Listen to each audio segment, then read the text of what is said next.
দোয়া হচ্ছে মুমিনের অস্ত্র। আপনি যদি মিসাইল হামলা করেন, ড্রোন ক্ষেপণাস্ত্র হামলা করেন, ওই ড্রোন যেমনি লক্ষ্যবস্তুর মধ্যে যে আঘাত করবে, দোয়ার মতো দোয়া করতে জানলে আপনার দোয়াও যে আপনার অভিষ্ট লক্ষ্যে পৌঁছে যাবে, ঠিক কি না? অনেকে বলে হুজুর অনেক দোয়া করি আমার দোয়া কবুল হয় না, এরকম একটা অভিযোগ আছে না নাই? জোরে বলেন। অনেকে আমাদের কাছে বলে হুজুর একটা পেরেশানিতে আছি, একটু ঝামেলায় আছি, বিপদে আছি, 2 বছর ধরে মসজিদে চোখের পানি ছেড়ে দোয়া করলাম, কিন্তু দোয়া তো কবুল হয় না, আমার আল্লাহ আমার কথা শোনে না, এরকম অভিযোগ আছে না নাই? এর কারণ দোয়াটা সিনসিয়ারলি হয় নাই, আন্তরিকতার সাথে হয় নাই, মনোযোগ দিয়ে হয় নাই। সিনসিয়ার দোয়া এটা অনেক পাওয়ারফুল, অনেক শক্তিশালী, এটা কখনো মিস হতে পারে না। চিল্লায় বলেন ঠিক কিনা?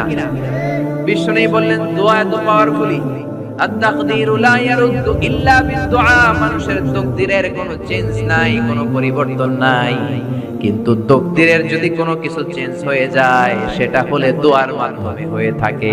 সুবহানাল্লাহ। দোয়া আপনার তাকদীরকেও চেঞ্জ করে দিতে পারে। চিল্লায় বলেন ঠিক কিনা?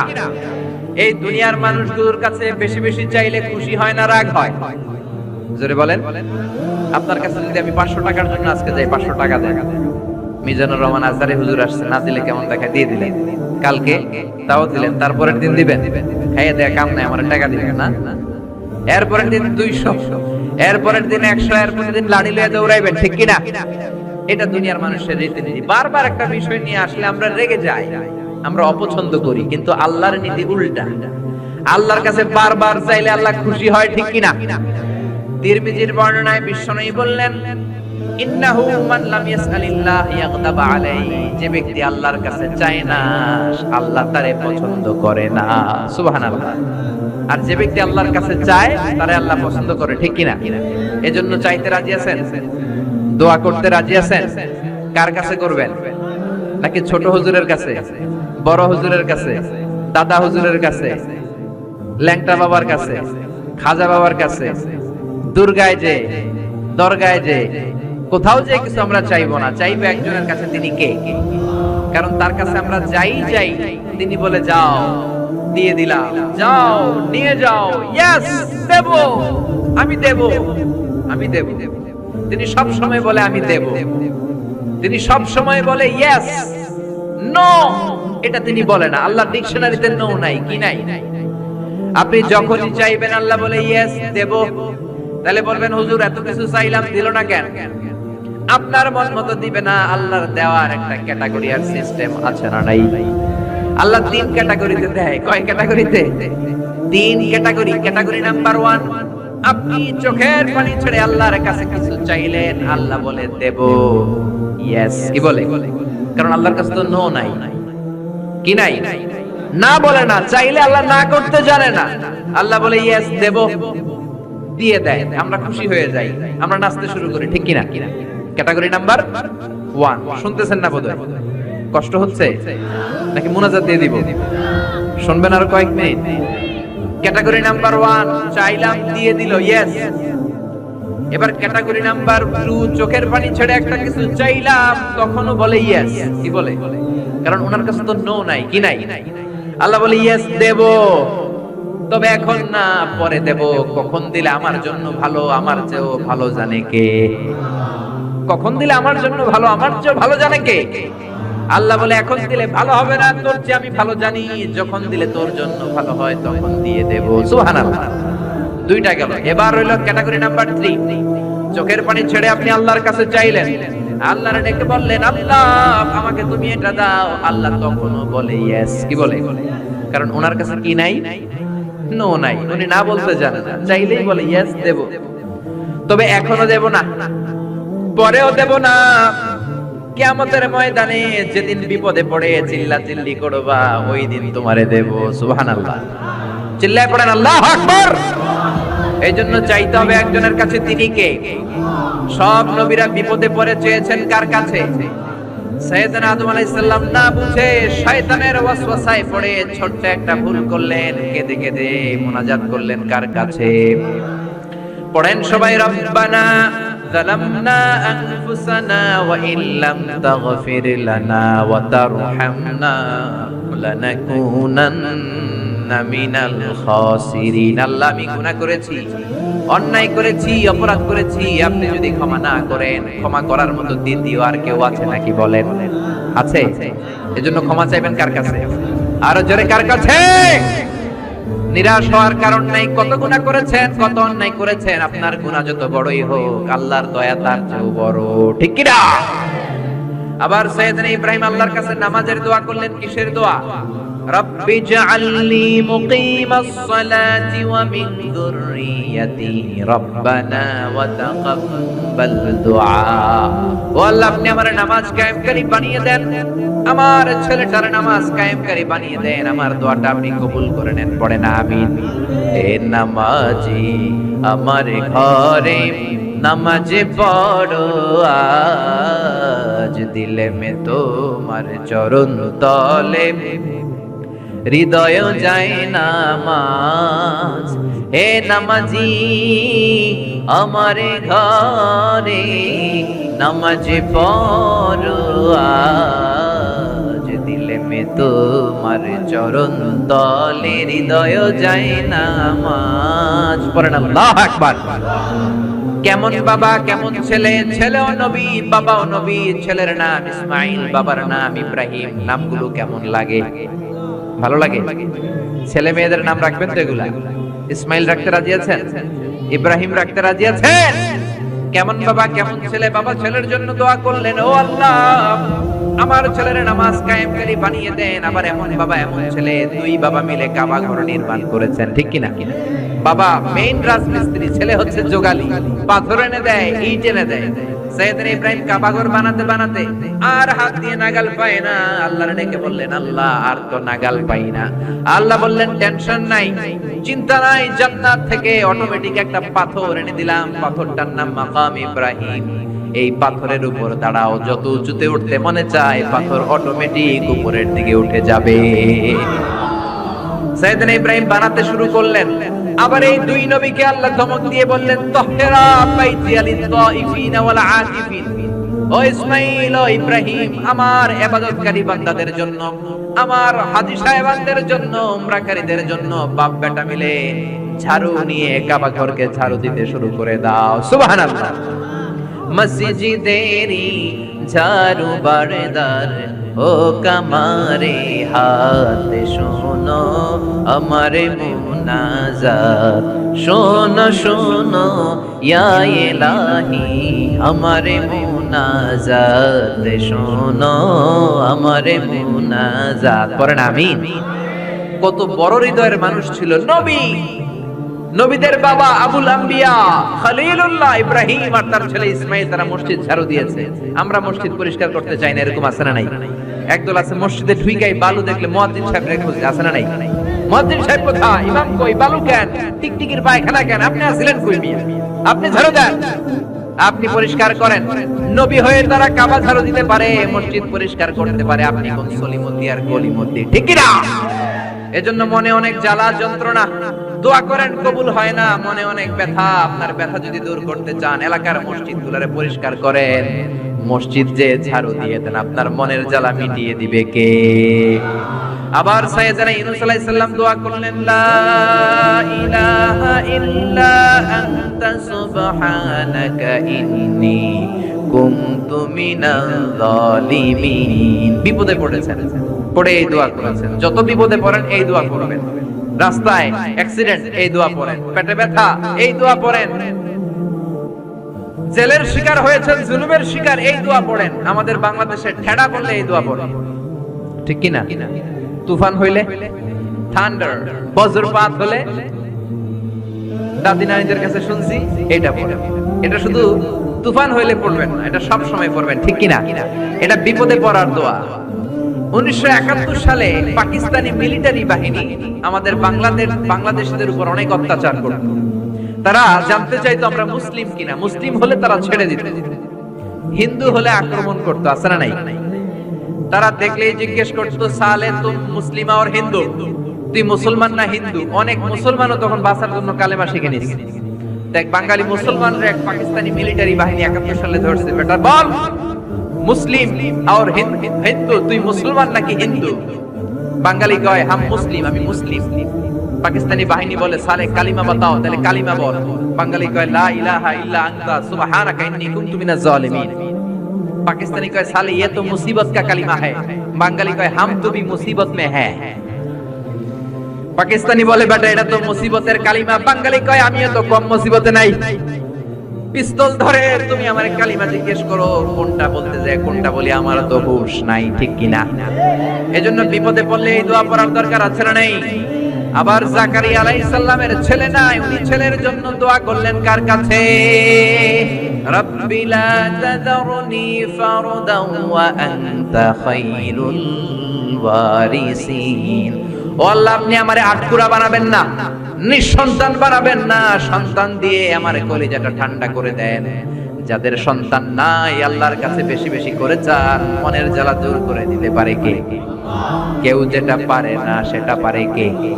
নাকি মাজারে যে খাসি মানত করবেন, মুরগি, মোমবাতি, লাল শালু, মশারি, সর্বনাশ। অনেক মাজারে মশারি দেওয়া, তো তোমার পীর সাহেবের কি মশাই কামড়ায়? হ্যাঁ, যে লোকটা মাজারে মশারি দেয় দেখবেন ওর বাপের মশাই খায়, ওর মারে মশাই কামড়ায়, চিল্লায় বলেন ঠিক কি না? আরে বাবার কাছে যাও, মায়ের কাছে যাও, তাদের দোয়া বুলেটের আগেও কবুল হয়ে যায়। বুলেট মেরেছেন, বুলেট মিস হতে পারে, বোমা মেরেছেন, বোমা মিস হতে পারে, মায়ের দোয়া মিস হতে পারে।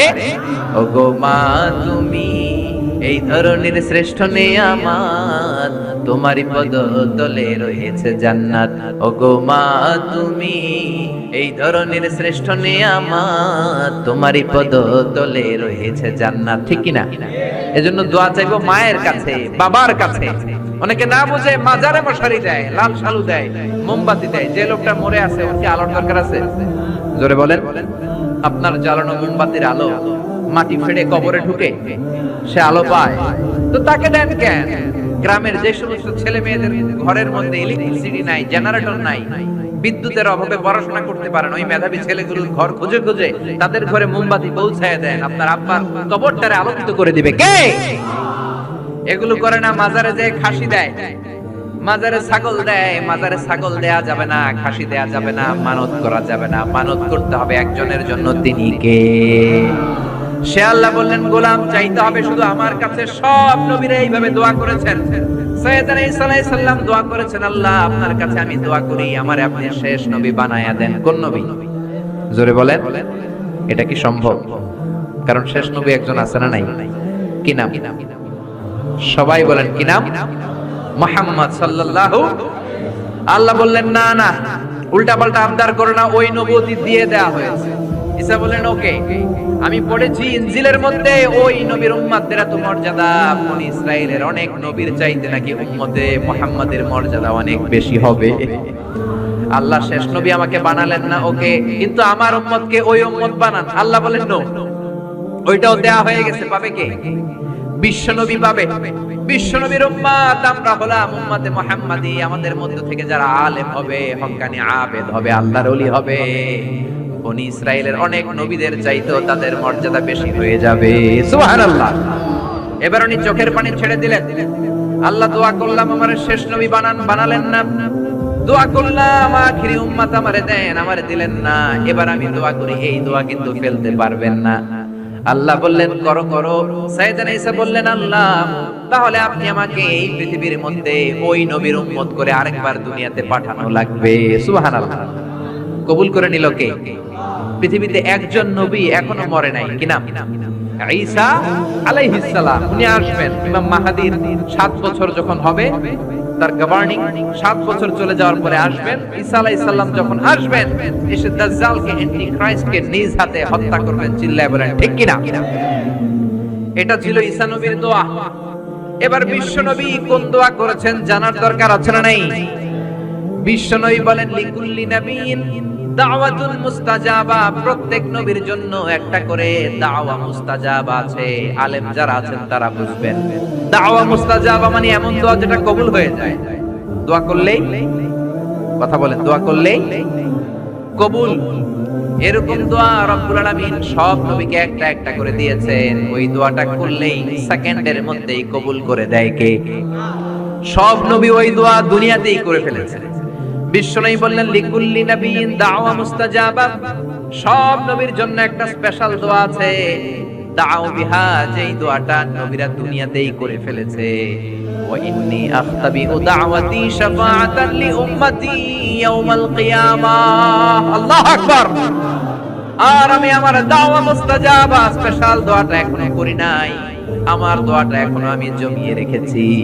কিয়ামতের কঠিন ময়দানে আমার উম্মত যখন বিপদে পড়ে যাবে, আমার উম্মতের জান্নাতে যাওয়ার ব্যাপারে ঝামেলা লেগে যাবে, আল্লাহর অনুমতি ক্রমে শাফাআত করে করে আমি আমার উম্মতদেরকে জান্নাতে ঢুকিয়ে দেব।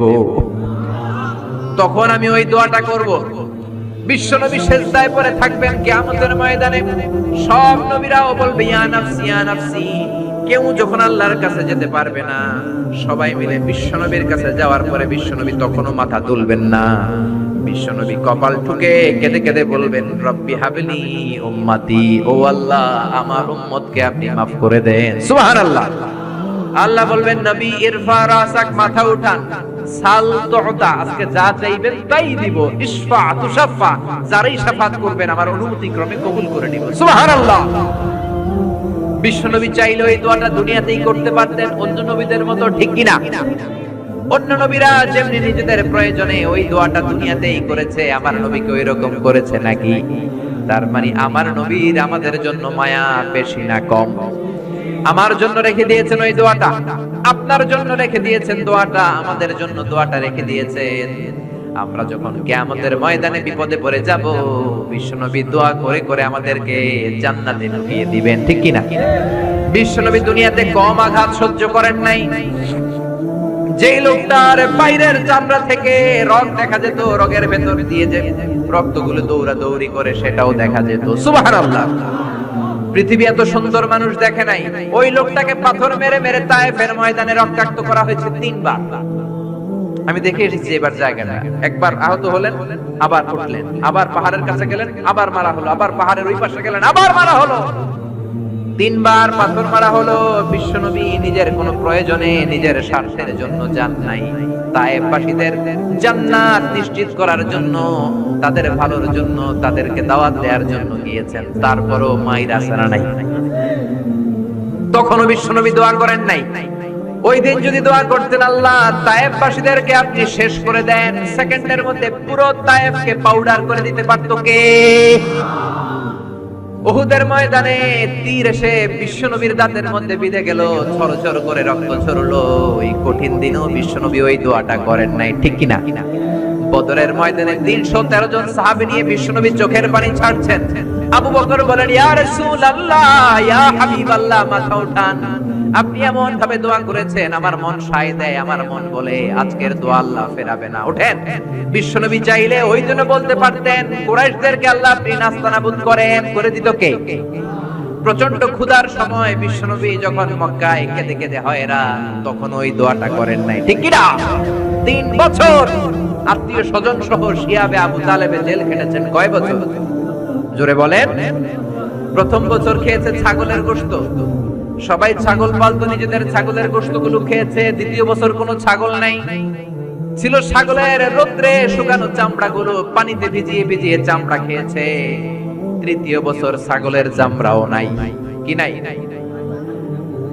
দ্বিতীয় বছর ছাগলের চামড়াও নাই, ছিল গাছের বাকল, গাছের পাতা। শিয়াবে আবি তালেবে বিশ্বনবী গাছের পাতা খেয়ে, গাছের চামড়া খেয়ে জীবন ধারণ করেছেন। বিশ্বনবীর এলাকার লোকগুলো, মুমিনগুলো কেঁদে কেঁদে হয়রান। তখনও যদি বিশ্বনবী দোয়া করতেন, কবুল করতো কে? মদিনায় দুর্ভিক্ষ, কোনো খাবার নাই, বিশ্বনবীর পেটে কোনো খাবার নাই, কোনো দানা পানা পড়ে নাই। বিশ্বনবীর কলিজার টুকরা নাতি হাসান আর হুসাইনের পেটেও কোনো খাবার নাই। বিশ্বনবীর কলিজার টুকরা ফাতেমার পেটে কোনো খাবার নাই। চাইলে বিশ্বনবী তখন দোয়াটা করতে পারতেন না? বিশ্বনবী মসজিদে নববীতে জোহরের নামাজ পড়ে হাসান হুসাইনকে দেখতে গেলেন, যে দেখে ফাতেমা রান্না করে। আসলে কি রান্না করে? চুলার মধ্যে পাতিল দিয়ে পানি গরম করে আর হাসান হুসাইনকে বুঝ দেয়, ঠিক কিনা? বিশ্বনবীর পায়ের আওয়াজ শুনে ঘুমন্ত হাসান আর হুসাইন জেগে গেল। দৌড়ে এসে নানাজিকে ঝাপটে ধরে ডেকে বলে, নানাজি গতকাল কেন দেখতে আসলেন না? আজকে দুপুর হয়ে গেল, বিকেল হয়ে যাচ্ছে, এখন বুঝি আপনি দেখতে আসার সময় হলো? বিশ্বনবী বললেন, হাসান হুসাইন, এই তো এইমাত্র জোহরের নামাজ পড়ে আসলাম, তোমাদের খোঁজ খবর নিতে এসেছি। হাসান আর হুসাইন বলল, কি খোঁজ খবর নিবেন? খোঁজ খবর নেওয়ার আগে একটা বিচার করে দেন। বিচার? আপনি তো আহকামুল হাকিমিন, সব চাইতে বড় বিচারকের সব চাইতে বড় নবী, ইনসাফ ওয়ালা নবী। আপনার কাছে বিচার দিয়ে কেউ কোনোদিন বিচারে ঠকে নাই, ঠিক কি না? আপনি একটা বিচার করেন। বিশ্বনবী বললেন, কিসের বিচার? হাসান বলে, নানাজি, আপনার মেয়ের নামের বিচার, ফাতেমার নামের বিচার। বিশ্বনবী বললেন, ও হাসান, আমার মেয়ে ফাতেমার আবার কি বিচার? কি অপরাধ আমার ফাতেমার? হাসান হুসাইন চোখের পানি ছেড়ে দিয়ে ডেকে বলে, নানাজি, আপনার মেয়ে আমাদেরকে খাবার দেয় না কেন? খাবার দেয় না কেন? বিচার দিলাম, গতকাল সারাদিন বলেছে রাত্রিবেলা খাবার দিবে, রাতে খাবার দেয় নাই।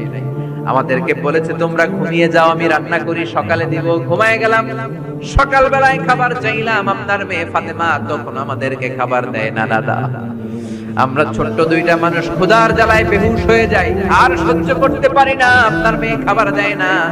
দুপুর হয়ে গেল, দুইজনে কান্নাকাটি করি, আপনার মেয়ে এখন পর্যন্ত আমাদেরকে খাবার দেয় নাই। আমরা দুজন তো আর সহ্য করতে পারি না, কেন আপনার মেয়ে আমাদের সাথে এমন করে? আপনার কাছে বিচার দিলাম, আপনি বিচার করে। বিশ্বনবী আর কি বিচার করবেন? ধা ধা করে বিশ্বনবী চোখের পানিগুলো ছাড়েন, হুসাইনকে জড়িয়ে ধরলেন, হাসানকে জড়িয়ে ধরলেন, ডেকে বললেন, হাসান রে, কাছে আয়। বিশ্বনবী শাম দেশের জুব্বা পরতেন, শাম দেশের জুব্বাটা উপরের দিকে উঠালেন, হাসানকে দেখালেন, এই তো দেখ, তোর নানার পেটের মধ্যে 3টা পাথর বাঁধা। একদিন না খেয়ে থাকার কারণে তোদের পেটে এত জ্বালা, এত কষ্ট। আমি বিশ্বনবীর পেটে গত 3 দিন যাবত কোনো দানা পানি পড়ে নাই। আমি বিশ্বনবী তো না খেয়ে আছি রে হাসান, আমি তো 3 দিন না খেয়ে আছি, আমার পেটেও তো কিছু নাই। নানাও কাঁদলেন, নাতিও কাঁদলেন, পুরো পৃথিবীও কাঁদলো, ঠিক কি না? ওই কঠিন ক্ষুধার দিন, ওই কঠিন দুর্ভিক্ষের দিন বিশ্বনবী যদি তার স্পেশাল দোয়াটা করতেন, জান্নাত থেকে জিব্রাইলকে দিয়ে খাবারের বস্তা পাঠিয়ে দিত কে? ওই দিন বিশ্বনবী দোয়াটা করে নাই। আমার জন্য, আপনার জন্য, আমাদের জন্য দোয়াটা এখনো আসরাডাই। হাজার ব্যথা বেদনার পরে ফিরে আসনি তুমি আপন ঘরে, দিনের আলো তুমি ছড়িয়ে দিতে, চলে গেলে মদিনায় মক্কা ছেড়ে। হে রাসূল, তোমাকে ভুলি আমি কেমন করে? হে রাসূল, তোমাকে ভুলি আমি কেমন করে? খেয়ে না খেয়ে দিন প্রচারের কাজে নিজেকে দিয়েছ বিলিয়ে, তাই ফের কাফিরেরা চিনল না সে আলো, দুষ্ট ছেলেদের পিছু দিল লেলিয়ে, পাথরের আঘাতে ক্ষত বিক্ষত হয়ে সারা শরীর থেকে রক্ত ঝরে। হে রাসূল, তোমাকে ভুলি আমি কেমন করে? হে রাসূল, তোমাকে ভুলি আমি কেমন করে? পড়েন আল্লাহু আকবার। কি দিল দরিয়া নবী ছিল, নিজের বিপদের কথা ভুলে গিয়ে, নাতির বিপদের কথা ভুলে গিয়ে, ফ্যামিলির কথা ভুলে গিয়ে উম্মতের জন্য কেঁদেছে, ঠিক কি না? গোটা বিশ্বের জন্য শিক্ষা এনেছে, সভ্যতা এনেছে, আমাদেরকে ভদ্রতা শিখিয়েছে। আর ওই নবীরে গালি দেয় এরকম কিছু ব্লগার বাংলার জমিনে আছে না নাই? তারা মানুষ নাকি শয়তান? এগুলো পিতৃ পরিচয়হীন জারদ সন্তান, জোরে বলেন ঠিক কিনা? দুই জায়গায় কেউ যদি আমাদেরকে ইনসাল্ট করে আমরা সহ্য করতে পারি না। এক হচ্ছে কোরআন, কোরআনকে নিয়ে গালি দিলে আমাদের কলিজায় আগুন আসে না নাই? বিশ্বনবীরে গালি দিলে কলিজায় আগুন ধরে যায়, যদি না ধরে যায় তুমি মুমিন নাও, তুমি মুনাফিক। চিল্লা এখন ঠিক কিনা? বিশ্বনবীরে গালি দিলে কলিজায় আগুন লাগে, কলিজায় আগুন লাগে মুসলমান। কার কার লাগে? দু হাত উঁচু করে আল্লাহর দেখা। লিল্লাহি তাকবীর, লিল্লাহি তাকবীর, লিল্লাহি তাকবীর। আল্লাহ আমাদের হাতগুলোকে কবুল করে নেক, আমরা পড়ি আমিন। আর জোরে পড়েন আমিন। এজন্য বিশ্বনবীর সুন্নাহ আমাদের আসল সম্বল। বিশ্বনবী যে শিক্ষা আমাদের কাছে রেখে গিয়েছেন সেটাই সম্বল, ঠিক কিনা? বিশ্বনবীর আগের গুনাহ মাফ, পরের গুনাহ মাফ, তারপরেও তিনি আল্লাহর কাছে যখন দোয়া করতেন ছোট্ট বাচ্চার মতো হাউ মাউ করে কেঁদে দোয়া করতেন। আমরা করি? আমাদের কান্না আসেই না। এত পাষাণ আমাদের হৃদয়, এত আধুনিকতার মধ্য দিয়ে আমরা সময় কাটাচ্ছি। সোশ্যাল মিডিয়ার ভেতরে আমাদের এত সময় দেয়া হয়। এই সোশ্যাল মিডিয়া আমাদেরকে ঘুমাতে দেয় না, আমাদেরকে স্বাভাবিকভাবে চলতে দেয় না, আমাদের অন্তরটাকে নরম হতে দেয় না, ঠিক কি না? আমাদের কান্না আসে না, আমাদের হৃদয় পাষাণ হয়ে গেছে, আমাদের হৃদয় নরম হয় না। অন্যের দুঃখে আমরা দুঃখ পাই না, অন্যের দুঃখে যারা দুঃখ পায় না তারা মানুষ হতে পারে না, ঠিক কি না? ছাগলের পেট থেকে বেরোলে ওইটারে আমরা বলি ছাগল, গরুর পেট থেকে বেরোলে আমরা ডাকি গরু, মুরগির পেট থেকে বেরোলেই সেটা মুরগি হয়ে যায়, কিন্তু মানুষের পেট থেকে বেরোলে সেটা মানুষ হয় না, ওইটারে মানুষ বানাতে হয়, ঠিক কি না? এই দুনিয়া এখন তো আর সেই দুনিয়া নাই, মানুষ নামের মানুষ আছে, দুনিয়া বোঝাই, সেই মানুষের ভিড়ে আমার আসল মানুষ নাই, ঠিক কিনা? আসল মানুষের বড় অভাব। অন্যের দুঃখে কাঁদবে, অন্যের জ্বালা নিজের অন্তরেও জ্বালার সৃষ্টি করবে, সেই মানুষ আর নাই, ঠিক কিনা? বিশ্বনবীর আগের গুনাহ নাই, পরের গুনাহ নাই, তারপরেও মুনাজাতে হাউমাউ করে কাঁদতেন। তিনি দোয়ায় বলতেন, আল্লাহ ইন্নী আব্দু কবনু আব্দি কবনু আমাতিক নাসিয়াতি বিয়াদিক। ও আল্লাহ, আমি আপনার গোলাম, গোলামের ঘরের গোলাম, বান্দির ঘরের গোলাম। আল্লাহ, আমি আপনার গোলাম, গোলামের ঘরের গোলাম, মানে আমার বাপ আব্দুল্লাহ আপনার গোলাম, আমরা গোলাম বংশের। সুবহানাল্লাহ। গোটা বিশ্বের শ্রেষ্ঠ মানুষটা নিজের গোলাম বলতে দ্বিধাবোধ করতো না, বলতো আমি আপনার গোলাম, গোলামের ঘরের গোলাম, বান্দির ঘরের গোলাম, নাসিয়াতি বিয়াদি, আমার মাথার চুলের ছুটি আপনার হাতের মুঠোয়, আমার চুলের ছুটি আপনার হাতের মুঠোয়, গোলামের মতো যেখানেই টানবেন আমি ওখানেই যাব। আল্লাহু আকবার। এই ছিল বিশ্বনবীর বিনয়। নিজেকে গোলাম বলতে স্বাচ্ছন্দ্য বোধ করতেন, কোনোদিন জীবনে অহংকার করেন নাই।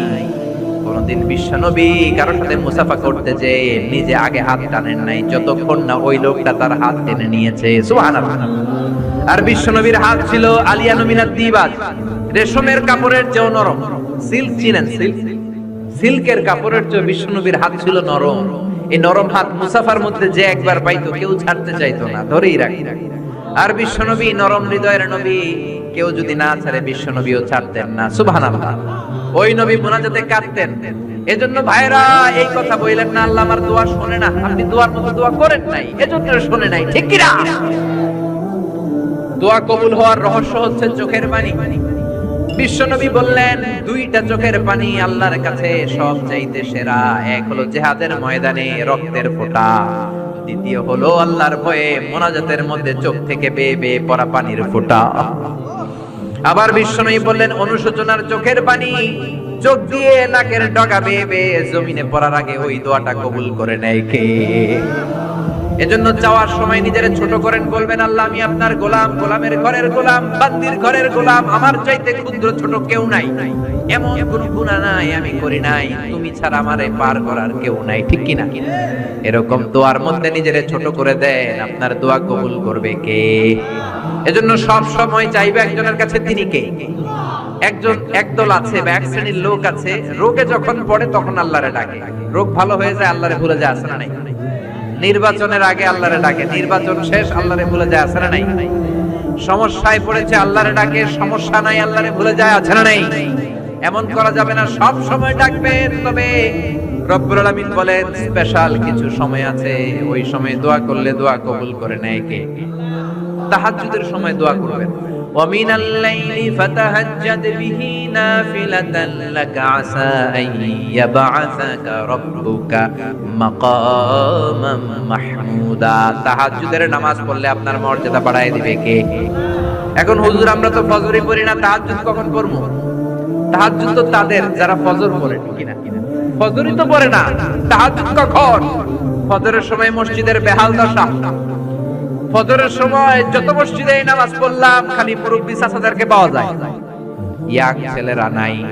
ফজরের নামাজ মুরব্বীদের জন্য নয়, ফজরের নামাজ তোমাদের মতো ইয়াংস্টার যারা আছো তাদের জন্য, ঠিক কি না?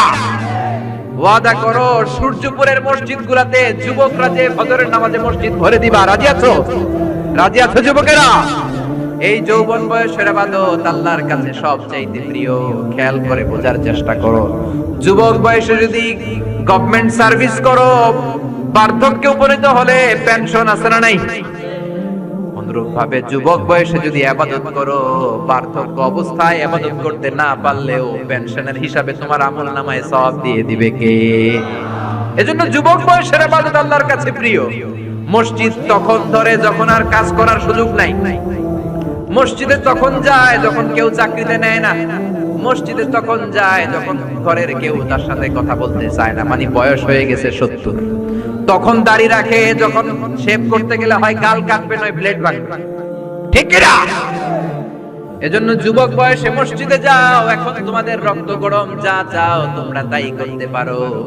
যেই মুরব্বী বাবাদের দাড়িগুলো পাকা হয়ে গিয়েছে, তারাও তোমাদের মতো ওই বয়সটা পার করে এসেছে, ঠিক কি না? দুদিনের দুনিয়া, অল্প কয়েকটা বছরের ব্যবধানেই তোমার চুলো পাকতে শুরু করবে। তোমার এই রক্ত গরম শরীরটাও ঠান্ডা হয়ে যাবে। তোমার আশেপাশে আর কেউ ঘুরবে না, কেউ তোমারে ডাকবে না, কেউ তোমারে গুনবে না। চিল্লায় বলেন ঠিক কি না?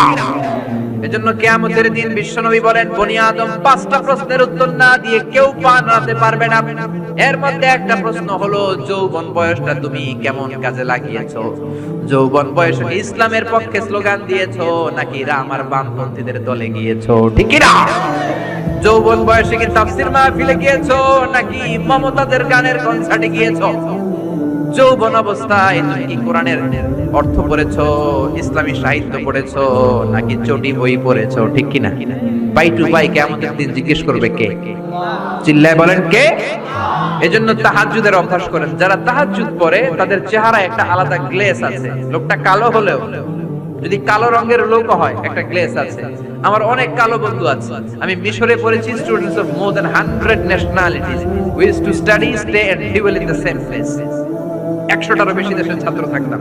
আমার অনেক আফ্রিকান বন্ধু ছিল, কুচকুচে কালো, তেলতেলে, কিন্তু কালো হলো চেহারা একটা সৌন্দর্য আছে না নাই?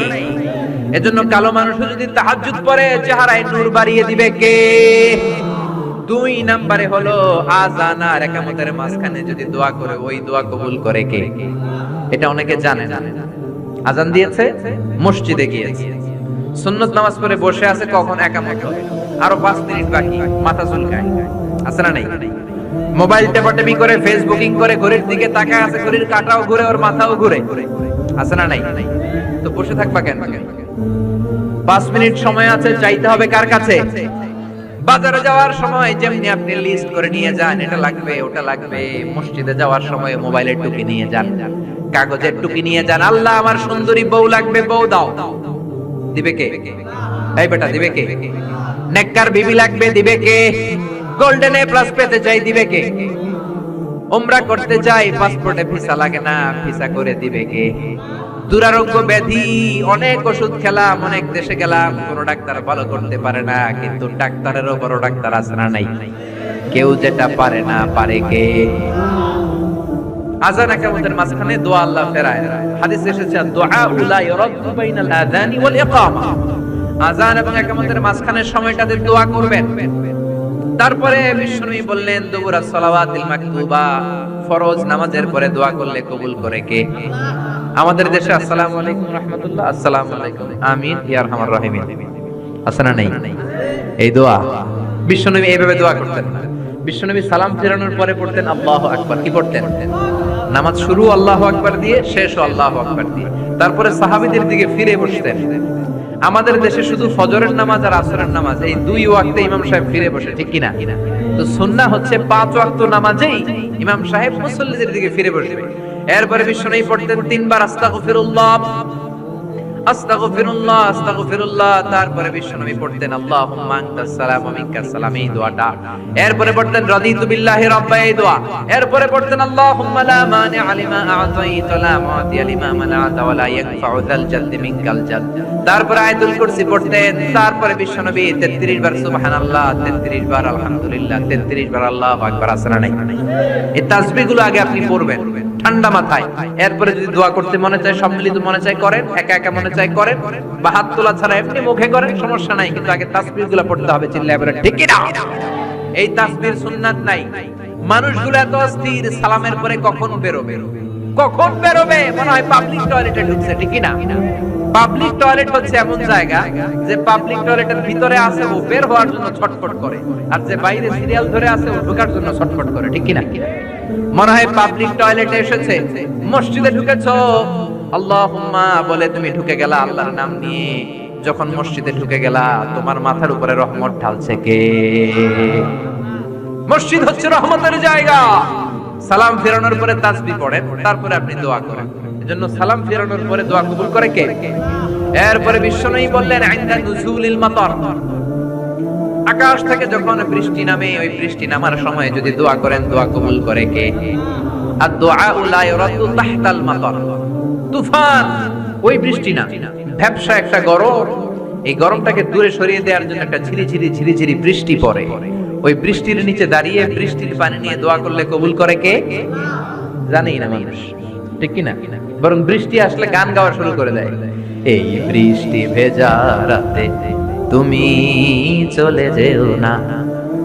আছে না নাই? তো চলে যাবো না, কি করবো? থেকে যাবো তোমার সাথে? এগুলো করা যাবে না। বৃষ্টি রহমতের বৃষ্টি, তুমি বৃষ্টি হাতে নিয়ে দোয়া করো। সুন্দরী বউ লাগবে, দিতে পারে একজন, তিনি কে? এজন্য চাইতে হবে একজনের কাছে, তিনি কে?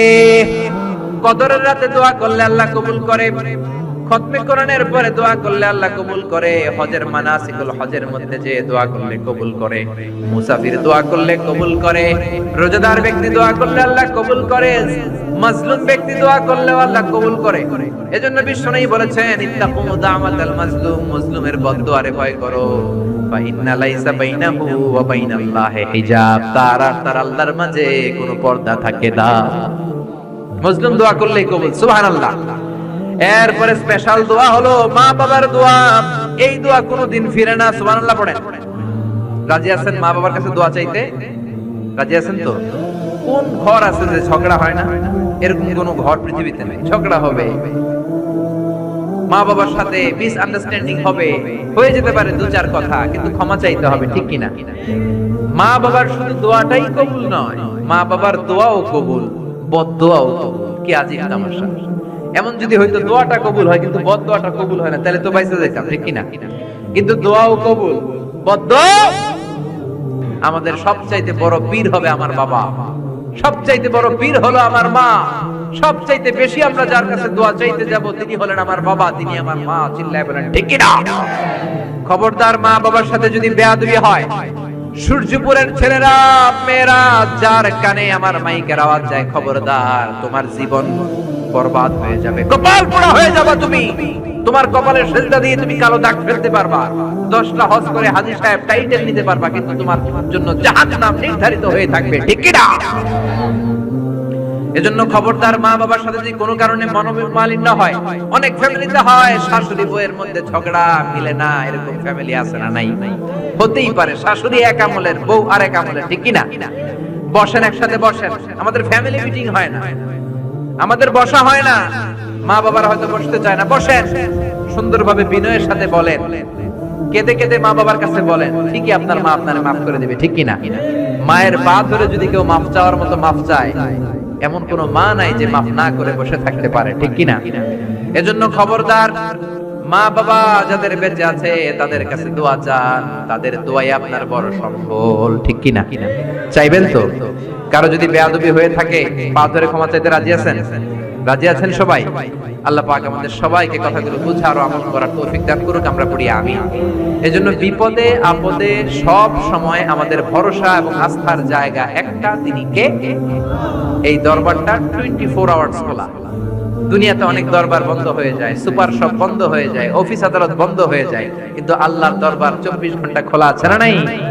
আপনি যখনই মনে চায়, কি সুন্দর 2 রাকাত নামাজ পড়ে কপাল ঘষে ঘষে সেজদা দিয়ে আল্লাহ বলে একটা ডাক দেন, সাথে সাথে আপনার ডাকে আল্লাহ সাড়া দিয়ে দিবে। এজন্য আল্লাহর কাছে চাইতে রাজি আছেন তো? সব সময় আমরা একজনের কাছে চাইবো, চিৎকার করে বলেন তিনি কে?